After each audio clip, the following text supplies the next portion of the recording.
Culpa versus epigenética. Empecé a leer sobre epigenética y me está aliviando la culpa que siempre sentí como madre, contó un día Selena, una de mis compañeras de terapia de grupo, que vive eternamente preocupada por su hija adolescente. Pablo, nuestro terapeuta de mente abierta y buceador en diversas búsquedas emocionales, nos había facilitado algunas lecturas sobre el tema. Yo conocía el término, pero no tanto como ahora. No hace mucho leí La revolución epigenética de Nessa Carey. La autora cuenta, por ejemplo, que el ambiente emocional en el que una madre gesta a un bebé conformará el 50% de la personalidad de ese chico, sus emociones, su forma de ver el mundo. Entre otros, Carey estudió casos de mujeres que concibieron a sus hijos en la hambruna de la Segunda Guerra Mundial, es decir, que pasaron hambre durante los primeros 3 meses de gestación. La autora siguió las historias de sus hijos en la vida adulta hasta descubrir que muchos de ellos coincidían en una característica llamativa: la obesidad. Obesidad entendida como una imperiosa necesidad de reparar el hambre ancestral del clan. Algunos estudios sobre hijos y nietos de sobrevivientes del Holocausto revelan algo impactante: la lección de que hay que comer poco para asegurarse la supervivencia se incorpora al inconsciente familiar y se transmite de generación en generación. Entonces, a pesar de que las condiciones sean muy diferentes, las biologías emocionales de los descendientes cargan con esa información y en muchos casos condicionan su vida. Por eso es tan importante indagar en el clima emocional en que fuimos concebidos. Eso no implica que debamos preguntarle directamente a nuestras madres o abuelas, porque como suele afirmar Enric Corbera, el psicólogo español creador del método de la bioneuroemoción, las madres mienten. Es prácticamente imposible que una mujer le diga a un hijo esta verdad: en realidad no quería tenerte, quedé embarazada por casualidad. Pese a ello, la expresión genética de ese hijo, es decir, la parte de la biología hecha de emociones, expresará esa verdad, no el discurso materno que por lo general solo responde al correctismo político. Dicho de otro modo, los cuerpos no mienten, nosotros sí. Por eso Selena hablaba de la epigenética aquella tarde en la terapia de grupo.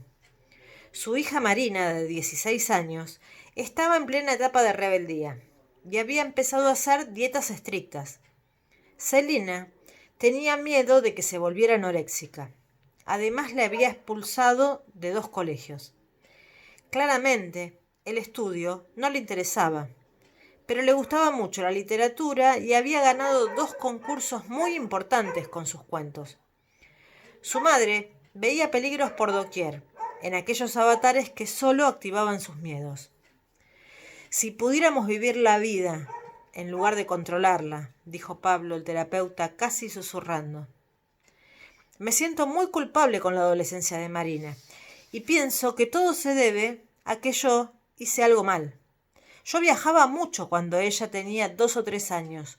Fui una madre ausente y no puedo dejar de relacionar ese vacío con los problemas de nutrición que ella tiene hoy. Entonces Pablo intervino directamente. Yo podría decirte que Boris Cyrulnik perdió a ambos padres en el Holocausto, pero trascendió esa experiencia y a partir de ese tremendo dolor se convirtió en una celebridad. ¿Cómo podríamos explicar el éxito en su vida si lo miramos como lo haces vos?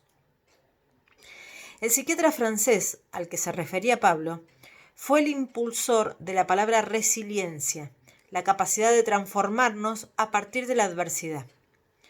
Los autores que hablan de la revolución epigenética alivian, en algún sentido, el rol decisivo de las madres que otorga la teoría psicoanalítica en el desarrollo de los conflictos emocionales de los hijos. A diferencia del paradigma genético clásico, la epigenética ofrece una pista para entender por qué algunas personas pueden atravesar dramas tremendos. y emerger más sabios, mientras otros se derrumban ante situaciones mucho menos graves. Esa clave es la información emocional que cada uno hereda de su clan familiar y no necesariamente deriva del rol materno en los primeros años de vida de los niños. ¿No pensaste que Marina quizás heredó la epigenética del padre y que eso que vos llamás problemas podrían existir igual aunque vos lo hubieses esperado todos los días en la puerta del colegio? Creo que tenemos que ser más humildes y admitir que hay muchísimas cosas que aún no sabemos, señaló nuestro heterodoxo terapeuta.